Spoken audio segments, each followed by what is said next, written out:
Una carta de gracia, cuando Dios te dice, eres aceptado, sin condiciones humanas. Cuando el alma cree, pero la religión duda. Vivimos en un mundo donde la apariencia importa más que el corazón. Donde muchas veces, para encajar, debes parecer perfecto, cumplir normas sociales, vestir de cierta forma, hablar con cierta jerga, y, tristemente, en algunos círculos religiosos, sucede igual. Se exige una imagen de fe, pero se olvida el mensaje de gracia. ¿Y si te dijera que esto no es nuevo? Que desde los primeros días del cristianismo, hubo quienes intentaron imponer requisitos humanos por encima del amor de Dios. Este episodio de la Biblia no es una simple carta escrita hace siglos. Es un manifiesto. Es un grito de libertad.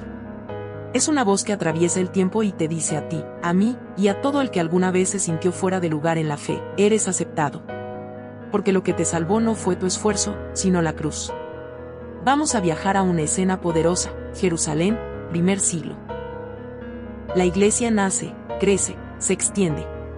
Y con ella surgen dudas, tensiones, conflictos. Porque los nuevos creyentes no eran judíos. No sabían de Moisés, ni del templo, ni de las leyes. Solo sabían que Jesús los había transformado. Y ante esa transformación, los religiosos de la época dijeron, no es suficiente. ¿Te suena familiar?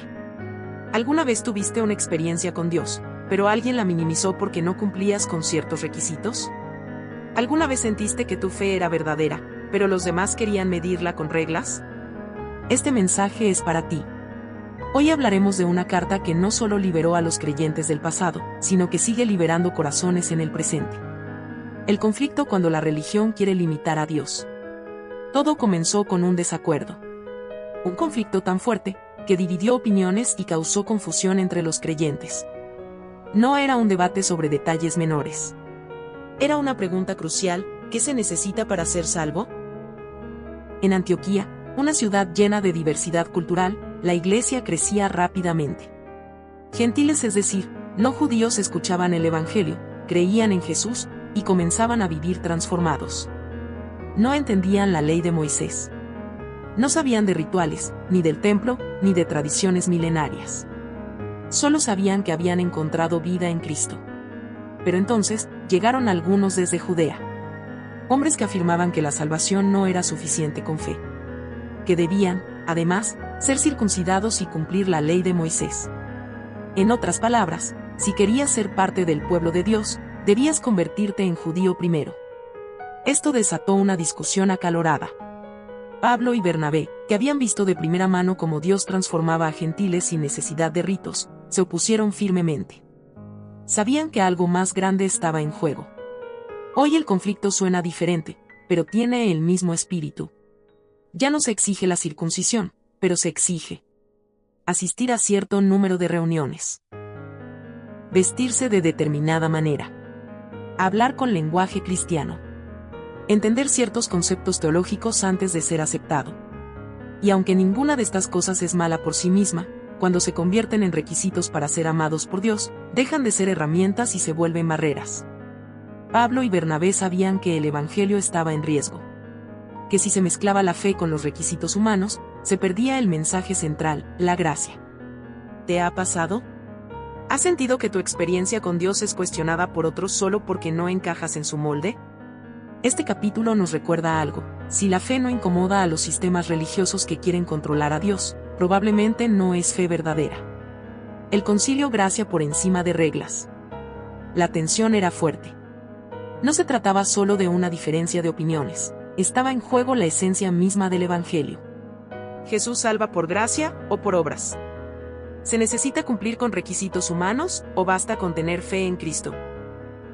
Por eso, Pablo y Bernabé subieron a Jerusalén. Allí se reunirían con los apóstoles y los ancianos de la iglesia primitiva para discutir este tema con claridad. Fue, podríamos decir, el primer concilio cristiano de la historia.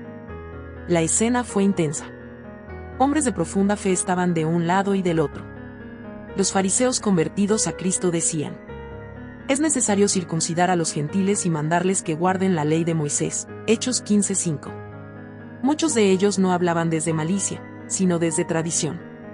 Desde el peso de una historia que ellos mismos habían vivido. Era difícil soltar lo que por generaciones había sido sagrado. Pero entonces, se levantó Pedro.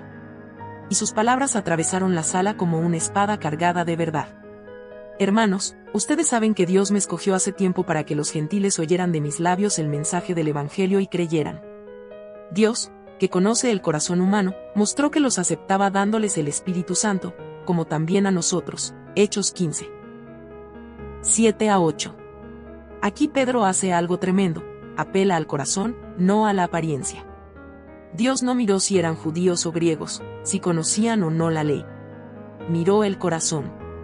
Y al ver fe sincera, les dio el Espíritu Santo, sin ritual, sin tradición, sin requisitos. Y luego, la frase más potente de todas. ¿Por qué tientan a Dios imponiendo un yugo sobre el cuello de los discípulos que ni nuestros padres ni nosotros hemos podido llevar? V10. Pedro lo dice sin filtros, ni nosotros pudimos cargar con la ley. ¿Por qué exigírsela a otros? Y concluye. Creemos que somos salvos por la gracia del Señor Jesús, de la misma manera que ellos. V11. Aquí no hay ellos y nosotros. No hay niveles. No hay ciudadanos de primera y segunda clase en el reino. Todos somos salvos por gracia. Reflexión actual. Hoy no discutimos sobre circuncisión, pero sí imponemos reglas modernas. ¿Eres salvo? Entonces no puedes tener tatuajes. No puedes usar cierto tipo de ropa. Debes dejar todo pecado antes de acercarte a Dios. No puedes participar en la iglesia si tienes un pasado. ¿Dónde quedó la gracia? Pedro nos recuerda que ni él, ni sus padres, ni nadie pudo ser perfecto. Entonces, ¿por qué exigírselo a otros? Si Jesús aceptó a pecadores, ¿por qué nosotros seguimos cerrando puertas? Testimonio simbólico. Imagina a una joven llamada Laura. Ella vivió años lejos de Dios.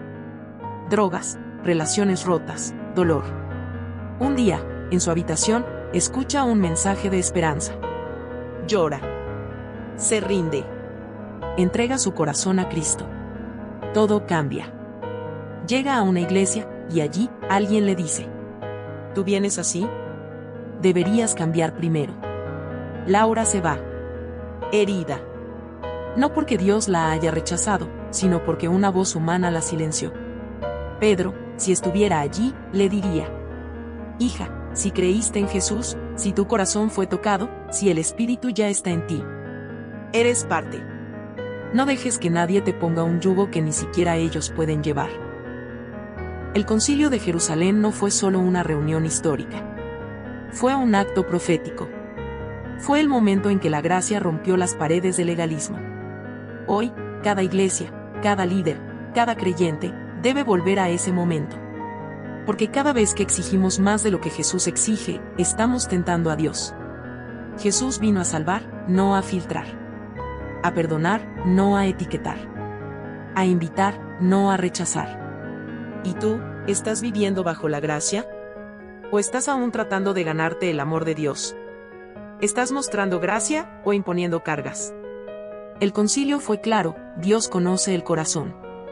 Y cuando ve fe, actúa. La carta un mensaje que libera, no que condena. Después del concilio, después del debate, después del testimonio de Pedro, Pablo y Bernabé, vino lo más importante, la respuesta oficial. Una carta. No una larga lista de mandamientos. No un tratado doctrinal complejo.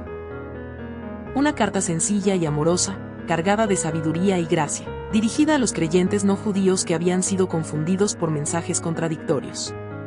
Esta carta sería enviada desde Jerusalén hacia Antioquía, Siria y Cilicia. 3 regiones donde había iglesias llenas de gentiles que amaban a Jesús, pero que vivían con temor. Temor de no estar haciendo lo correcto. Temor de no ser aceptados por Dios. Y la carta decía: hemos sabido que algunos que salieron de entre nosotros sin nuestra autorización los han inquietado con sus palabras, perturbando sus ánimos. Nos ha parecido bien, habiendo llegado a un acuerdo, elegir a algunos hombres y enviarlos a ustedes con nuestros amados hermanos Bernabé y Pablo. Nos pareció bien al Espíritu Santo y a nosotros no imponerles ninguna carga más que estas cosas necesarias. Hechos 15, 24-28. ¡Qué poderoso comienzo! 1. Reconocen el daño causado por los religiosos que no hablaban en nombre de la iglesia. 2. Validan a Pablo y Bernabé como mensajeros confiables del Evangelio. 3. Y lo más importante, afirman que el Espíritu Santo no quiere imponer cargas innecesarias. ¿Qué incluía la carta? Solo 4 cosas. 1. Abstenerse de lo sacrificado a ídolos. 2. No consumir sangre ni carne estrangulada. 3. Abstenerse de la inmoralidad sexual. ¿Y por qué estas recomendaciones? Porque estas prácticas estaban profundamente ligadas al paganismo de la época.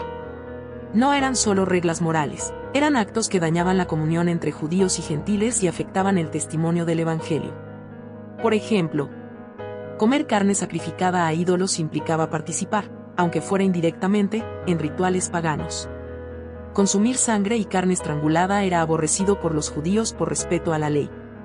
Y la inmoralidad sexual era parte de muchos cultos idolátricos.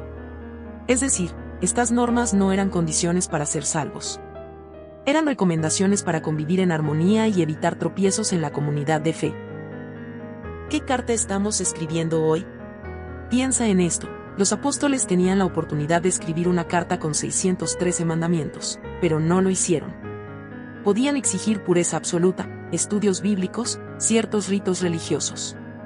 Pero no lo hicieron. Eligieron escribir una carta de paz. Una carta que dijera: no queremos perturbarlos. No vamos a imponerles una carga que ni nosotros soportamos. Queremos que vivan en libertad, pero también con respeto hacia sus hermanos. ¿Y nosotros, qué clase de carta escribimos con nuestra vida? Cuando alguien nuevo llega a la iglesia, le damos una carta de amor o una lista de normas. Cuando alguien se cae, le damos una carta de restauración o un documento de acusación. Jesús escribía con gracia. La mujer adúltera recibió una carta invisible escrita en el polvo. Ni yo te condeno. Vete, y no peques más. El ladrón en la cruz recibió la carta más corta y poderosa de todas. Hoy estarás conmigo en el paraíso. La carta que sanó a Carolina. Carolina era una joven madre soltera, criada lejos de la iglesia, que encontró a Cristo a través de un video en redes sociales. Comenzó a orar, a leer la Biblia por sí sola, a experimentar una transformación real. Un día, se animó a asistir a una iglesia por primera vez. Allí, alguien le dijo: para venir a la iglesia, primero debes casarte, dejar tus tatuajes visibles, y ponerte ropa más decorosa. Carolina se fue llorando. Confundida. Dolida. Sintiendo que no era suficiente para Dios. Semanas después, recibió un mensaje por WhatsApp de una mujer que la había visto ese día. El mensaje decía: no importa tu pasado. No importa lo que digan los hombres. Si Jesús ya te encontró, tú ya eres parte. Él te ama, y aquí hay una comunidad que también lo hará. Fue una carta de gracia, en versión digital. Fue todo lo que Carolina necesitaba para volver y crecer. La carta también decía: les irá bien. La carta termina así: si se cuidan de estas cosas, harán bien. Pásenla bien. V29. Esa frase puede parecer simple, pero es increíblemente hermosa. No dice: y así serán salvos. No dice: y así Dios los aceptará. Dice simplemente: les irá bien. Porque cuando obedecemos por amor, cuando respetamos la conciencia del otro, cuando vivimos con integridad, no ganamos el cielo, porque ya es regalo, pero sí cultivamos una vida más plena, más sabia, más saludable. Reacción de la iglesia. Cuando los hermanos de Antioquía recibieron la carta, la reacción fue inmediata. Cuando la leyeron, se regocijaron por el consuelo que traía. V31. No fue una carta de condena, sino de consuelo. Y eso, querido amigo que lees esto o lo escucharás en video, nos revela algo. El verdadero evangelio no genera miedo, sino gozo. No condena, consuela. No exige, transforma. ¿Cuántos gentiles modernos hay hoy esperando una carta como esta? Personas que quieren creer, pero han sido heridas por la religión. Jóvenes que aman a Jesús, pero sienten que no encajan por no saber hablar como cristiano.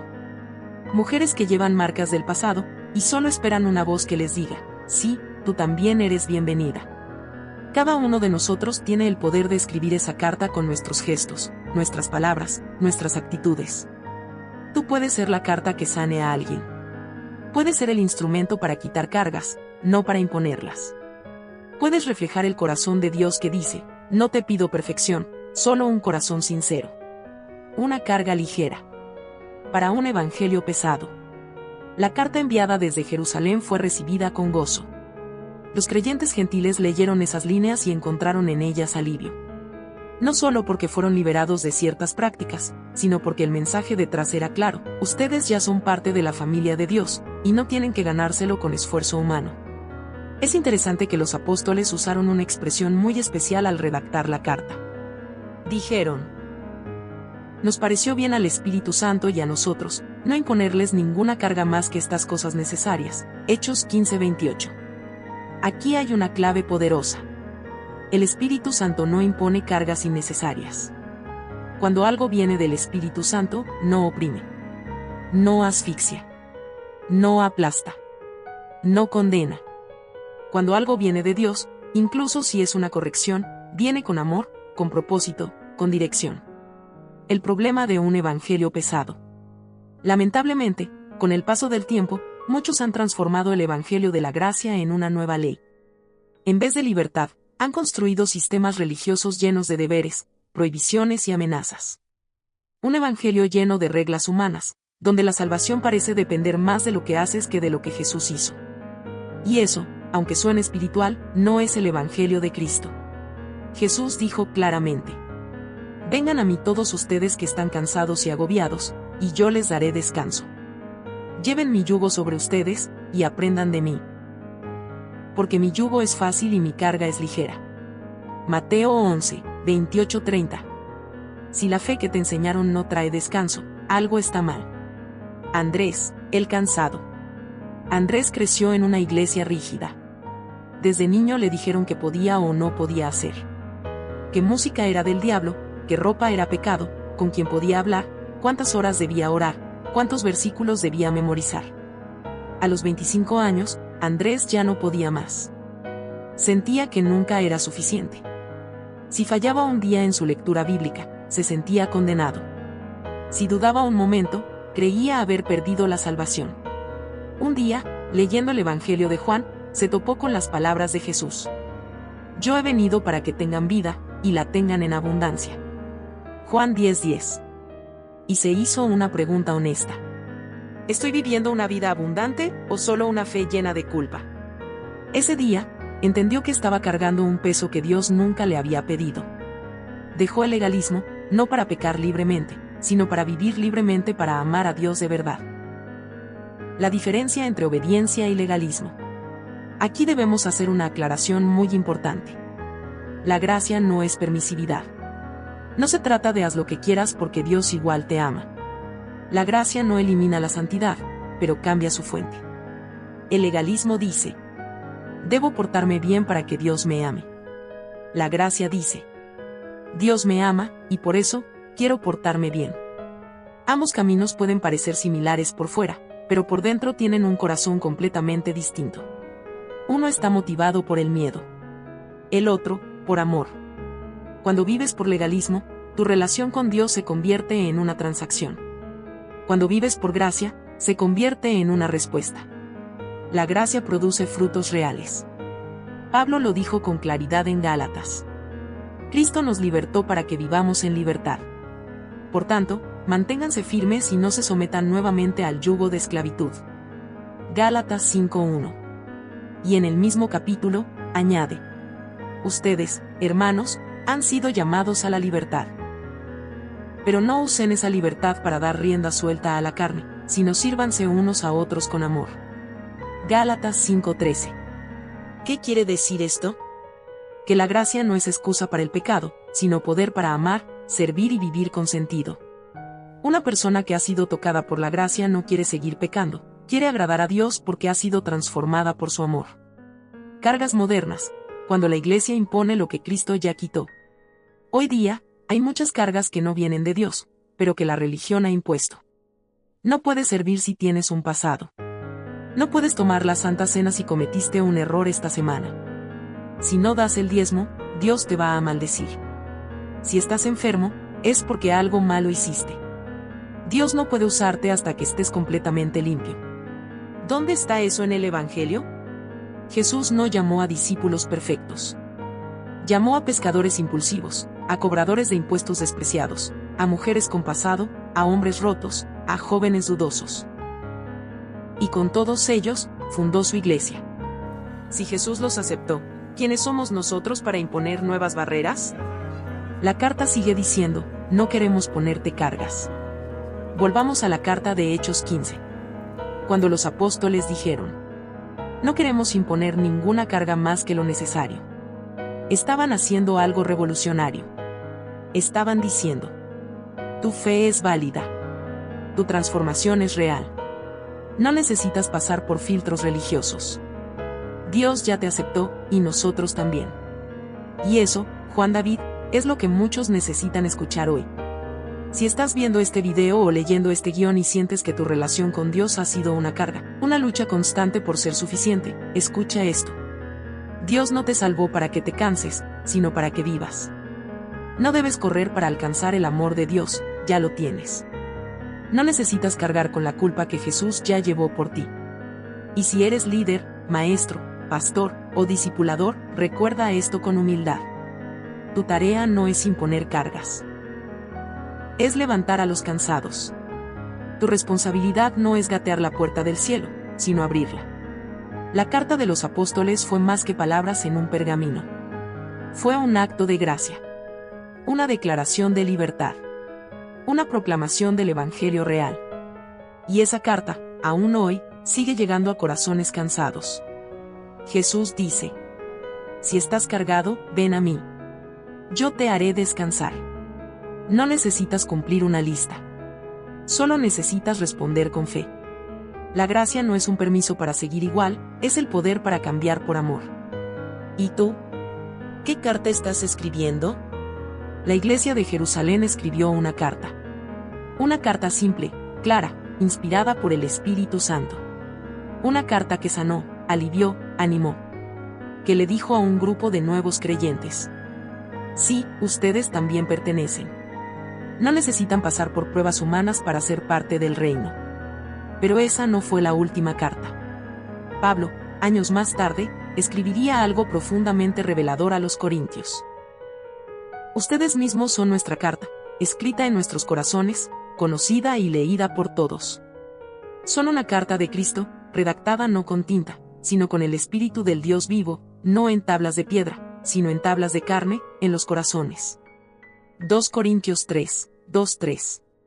Hoy, tú eres una carta. No escrita con pluma, sino con vida.